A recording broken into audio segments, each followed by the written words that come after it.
Hi guys! Ay naman, papakita ko naman sa inyo yung mga binigay sa akin ni Classic Apparels. Apparels ba yan? Am I right? Apparel ako. Hi guys! Ngayon naman ipapakita ko sa inyo yung mga bigay sa akin ni Sis Jewel. And may-ari siya ng shop na Classic Apparel. At Classic Apparel, lalagay ko na lang dyan sa baba or sa description box. Ayan, 4 siyang binigay kasama to. Ayan. Ito yung pinaka-favorite sa akin ni Heinz. Ito yung palalagyan ko daw ng... Actually, lahat naman sila magaganda. Pero sabi ni Heinz, ito daw, i-reserve ko daw to sa mga, ano lang daw, may mga...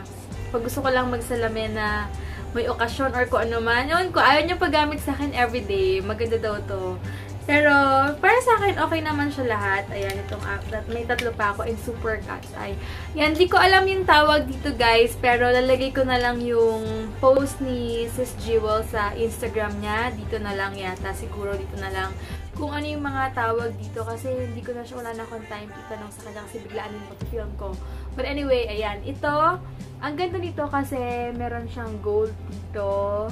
Tapos, sakto lang yung laki niya sa mata ko, sa mukha ko. And, ito yung gilid niya.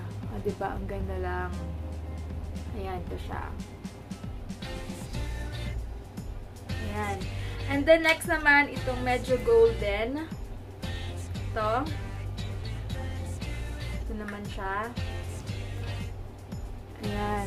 Ganda nung gilid niya kasi gold-golden. Parang, mukhang yayamanin yung pagka-gold niya. And, ito siya.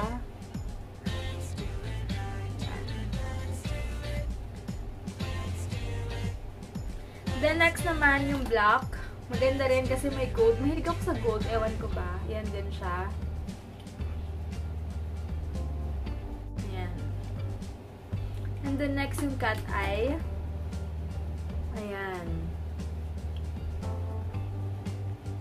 But anyway, guys, ayan yan yung 4 na binigay sa akin. Yan, itong 4 na to. Una-una, maganda rin siya. Kasi super gaan niya. And maganda yung quality niya, guys. Hindi siya yung, sabi nga si Bas, uulitin ko, hindi siya yung parang common lang. And ang ganda. Hindi naman siguro agad-agad to mag-fade, guys. Kung wag nyo lang siguro palalagyan, wag nyo lang siguro malalagyan ng pabango or kung ano man. And basta super ganda nilang 4. Thank you so much, Sis Jewel ng Classic Apparel. Ayan, kung gusto nyong mag-order sa description box, lalagay ko mismo dito yung Instagram, yung Instagram nila or yung Facebook page. Pero mas active siya sa Instagram, guys. And, alam ko na sa 350 lang to, guys. Isa, 350 pesos. So, affordable. And, wala siyang grado, guys. Kung gusto nyo palagyan, ako nagpapalagay ako sa Starfinder. Ng regular lens sa Starfinder is 300 lang din. So, medyo affordable. Pero kung gusto nyo i-upgrade ng with protection sa computer or kung ano man, alam ko mag-a-add ka pa dun sa Starfinder app. Tapos, syempre, may pipirmahan kang waiver dun or kung ano man, kung if ever masira nila or kung ano man wala ka ng habol, parang ganun. Pero safe naman, so far so good naman pag doon ako nagpapalagay ng lens. Kaya super as in. Kung gusto nyo, guys, basta lalagay ko, kung hindi ko alam mga tawag dito, pero if ever na gusto nyo umorder, kung ano man yung nakita nyo sa akin, ipakita nyo lang kay Sis Jewel or sa Instagram niya. Siya lang nakakaalam ng anong mga tawag dito, guys. So, yun lang, guys. Sana nagustuhan nyo itong simple review ko sa mga specs ko. Ayan. Soon, palalagyan ko to ng mga grado para anytime masusuot ko na siya kapag lalabas ako. Or pwede rin naman isa lang muna lalagyan ko kasi medyo mabigat kapag lahat palalagyan ko, 'di ba?